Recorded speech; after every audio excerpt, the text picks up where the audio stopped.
Eu cometi um erro fatal por pura ignorância. E naquele exato segundo, eu entendi que a liberdade, tal como eu a conhecia no Brasil, era apenas uma ilusão frágil. Eu só falei uma palavra, e o ar ao meu redor mudou de temperatura, tornando-se denso, metálico e irrespirável. O nome era Donald Trump.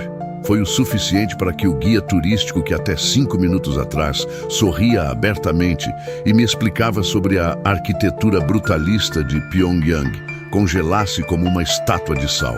Se você acha que esse tipo de censura é coisa de filme ou exagero, espera até o final, porque o que aconteceu comigo naquele dia em uma das ruas mais vigiadas do mundo me persegue até hoje. Antes de mergulharmos nessa situação, se você gosta desse tipo de imersão em lugares proibidos, já se inscreve aqui no canal, porque o que eu vou te mostrar agora é algo que muitos guias locais jamais admitiriam existir. O dia tinha começado com um céu cinzento, quase sem vida, que parecia combinar perfeitamente com os prédios cinzentos de concreto que se estendiam por quilômetros. Meu guia, o Kim, era um homem de meia-idade, impecavelmente vestido com um terno de corte antigo e um broche prateado da liderança no peito esquerdo. Ele tinha um inglês decente e uma disposição quase ensaiada para me contar histórias sobre a grandeza da Revolução. Eu me sentia como um intruso em um documentário mal roteirizado. Caminhávamos por uma praça pública ampla, cercada por monumentos imensos que faziam qualquer ser humano parecer uma formiga. Eu tentava ser simpático, afinal, a regra era clara: não questionar, apenas observar. Mas a curiosidade sempre foi meu defeito. Durante uma pausa para beber água mineral, enquanto observávamos uma estátua de bronze que brilhava sob a luz precária daquele fim de tarde, o assunto de alguma forma derivou para a política internacional. Eu não deveria ter feito isso. Eu mencionei o nome dele, Trump. Eu só queria saber o que eles pensavam sobre um líder ocidental tão peculiar e midiático. A reação de Kim foi imediata, quase instintiva, como se eu tivesse disparado uma arma de fogo naquele silêncio sepulcral. Ele não se assustou do jeito normal, ele simplesmente apagou. O brilho nos olhos dele, que antes parecia genuíno ao falar da história de seu povo, desapareceu, dando lugar a um vazio profundo, uma máscara de indiferença absoluta. Ele parou de caminhar. Ele parou de olhar para mim. Seus olhos se fixaram em um ponto fixo no horizonte, onde 2 policiais de farda oliva observavam o movimento com as mãos cruzadas atrás das costas. Kim deu um passo para trás e, pela primeira vez, vi suas mãos tremerem levemente enquanto ele ajustava o broche prateado na lapela. O silêncio que se seguiu foi insuportável.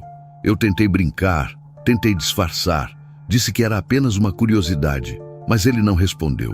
Quando finalmente falou, sua voz era monótona, mecânica, desprovida de qualquer emoção humana. Ele disse que deveríamos seguir para outro lugar e que a conversa estava encerrada para sempre. A mudança foi tão drástica que o meu estômago embrulhou. A sensação de estar sendo observado, que antes era apenas uma abstração, tornou-se física. Eu sentia cada poro do meu corpo ser escaneado por alguém que não estava ali, mas que de alguma forma controlava cada movimento daquele homem. Caminhamos em um silêncio absoluto pelas próximas 3 quadras. O som dos nossos passos no asfalto parecia ecoar quilômetros adiante, denunciando nossa presença. Percebi que não estávamos mais fazendo o trajeto que ele havia planejado no hotel. Kim me guiava por ruas cada vez mais estreitas, ladeadas por edifícios residenciais, onde as luzes se apagavam assim que passávamos. Eu tentava puxar assunto sobre qualquer coisa banal, mas ele respondia apenas com frases curtas, de 1 ou 2 palavras, sempre sem me encarar. Ele parecia estar ouvindo algo que eu não conseguia escutar. Em um dado momento, passamos por um cruzamento onde um veículo utilitário preto com vidros fumê estava estacionado. O carro avançou lentamente ao nosso lado por quase 200 metros. Eu não tive coragem de olhar para dentro, mas sentia que o olhar de quem estava lá dentro pesava sobre meus ombros. Kim acelerou o passo e, sem me pedir permissão ou explicar o motivo, me conduziu para o interior de um prédio governamental que não estava no nosso itinerário oficial. O ambiente interno cheirava a cera de chão e poeira antiga. Era um lugar silencioso, quase um mausoléu. Ele me pediu para esperar em um banco de madeira no corredor enquanto ele entrava em uma sala com uma porta de metal pintada de verde. O que aconteceu naqueles minutos em que fiquei sentado sozinho em um corredor desconhecido de um país que não permite a existência de erros foi o momento mais tenso da minha vida. Eu vi pessoas passando com pastas debaixo do braço, caminhando com uma precisão matemática. Ninguém falava. Ninguém sorria.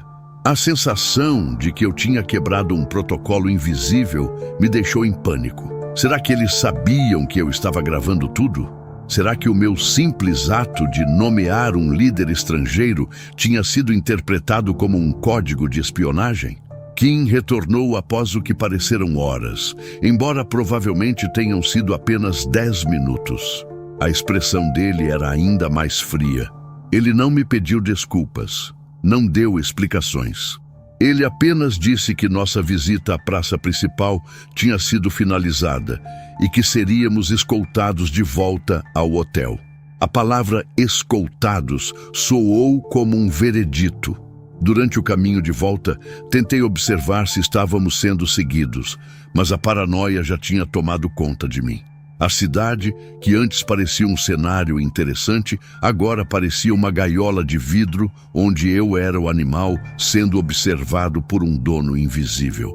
Eu olhava para os prédios, para as poucas pessoas que caminhavam de cabeça baixa nas calçadas, e me perguntava quantas outras palavras proibidas existiam naquele vocabulário silenciado. Chegamos ao hotel e Kim se despediu com um aceno seco, sem aperto de mão, sem o habitual sorriso de cortesia. Ele se virou e caminhou em direção a uma saída lateral, onde um homem de terno escuro o esperava. Vi os dois conversarem brevemente. O homem de terno olhou na minha direção por um segundo, um olhar que vasculhou minha alma, antes de dar as costas e sair. Naquela noite, eu não consegui dormir. A janela do meu quarto dava para uma avenida deserta. O controle total sobre cada cidadão daquele país não era apenas sobre as leis ou os muros, mas sobre a própria mente. Eles haviam ensinado Kim a ter medo do que ele nem conhecia. Eles haviam ensinado Kim a se tornar um robô do Estado, reagindo a estímulos como se fosse um software programado para descartar o perigo. Refleti sobre a sorte que temos no Brasil, onde podemos criticar, elogiar ou simplesmente ignorar figuras públicas sem que um guia turístico precise mudar de rota ou tremer de medo. A liberdade de expressão, por mais caótica que seja, é o que garante que a gente não viva em um eterno pesadelo de silêncio. Eu percebi que a minha presença ali era apenas uma nota de rodapé na história de um sistema que não tolera a menor variação. Kim foi a vítima daquela engrenagem. Ele não era um vilão. Ele era apenas um homem que precisava esquecer que o mundo lá fora existia para poder continuar sobrevivendo dentro daquelas fronteiras. A tensão de ter dito aquele nome me mostrou que, por trás da fachada de normalidade, existe um abismo de vigilância que ninguém vê, mas que todos sentem na pele.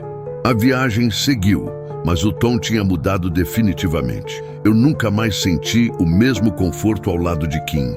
Ele se tornou uma casca vazia, um funcionário que cumpria ordens mecanicamente, sem nunca mais olhar nos meus olhos. Eu entendi que o meu papel ali não era mais de turista, mas de alguém que precisava ser contido e vigiado para não espalhar o vírus da curiosidade. O final da minha estada foi marcado por essa mesma sensação de sufocamento. Eu mal podia esperar para cruzar a fronteira e ouvir o som de uma vida que não fosse filtrada pela censura. No entanto, aquele episódio me moldou. Eu nunca mais encarei uma conversa sobre política da mesma maneira. Aprendi que as palavras têm pesos diferentes dependendo do solo onde caem. Existem lugares no mundo onde o silêncio é a única forma de sobrevivência e onde um nome, qualquer que seja, pode ser o gatilho para o fim da sua liberdade.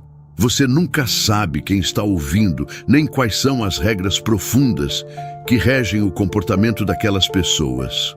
Eu saí de lá com a certeza de que a maior riqueza que possuímos é a voz, e que o maior privilégio é poder usá-la sem medo da porta ao lado estar sendo monitorada. O que aconteceu com o Kim depois que eu fui embora? Eu nunca vou saber. Provavelmente ele recebeu uma reprimenda, ou talvez tenha sido trocado por outro guia, alguém ainda mais treinado para ignorar qualquer desvio de conduta. A máquina continua funcionando, o sistema se autorregula e o medo continua sendo a principal moeda de troca. Ao olhar para trás, sinto uma mistura de culpa e alívio. Culpa por ter colocado aquele homem em uma posição tão vulnerável e alívio por ter saído dali inteiro.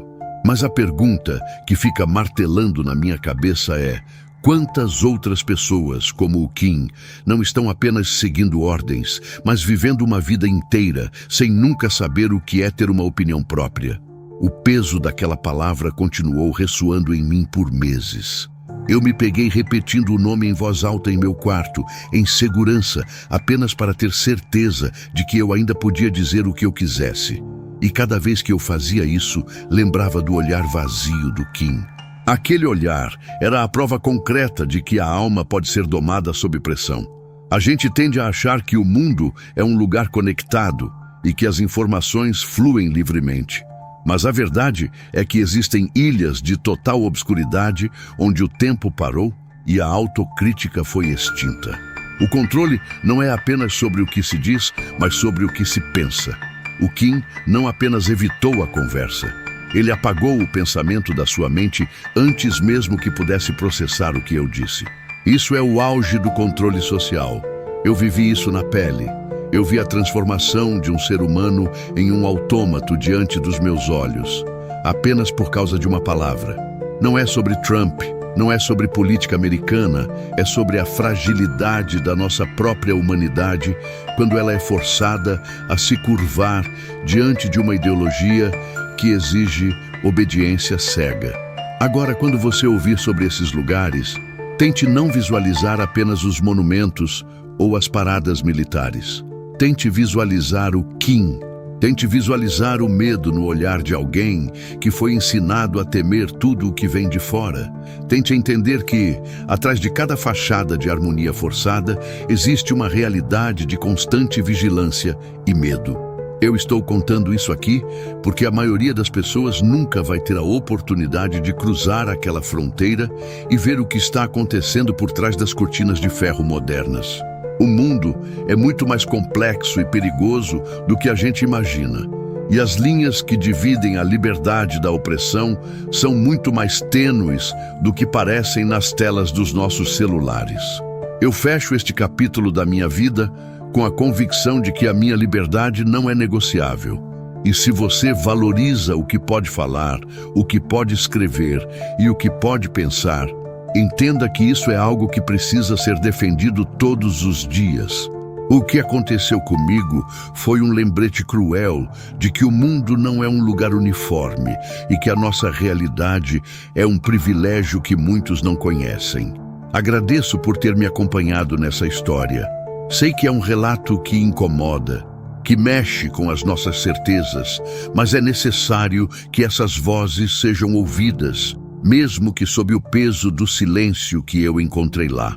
O que eu vivi não foi apenas um incidente turístico, foi um encontro com a própria natureza do controle absoluto e como ele destrói a essência do que nos torna humanos.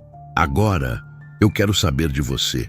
Depois de ouvir tudo o que eu passei, depois de entender como um simples nome pode mudar o curso de um dia inteiro e colocar a sua segurança em risco, me diz aqui nos comentários, você teria a coragem de viajar para um lugar assim?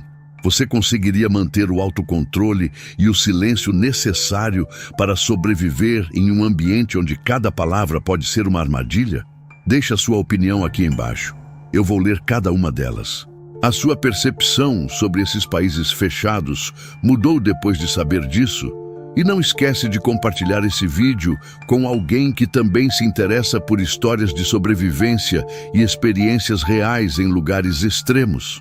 Cada compartilhamento ajuda a trazer mais luz para essas realidades que tentam se manter na escuridão.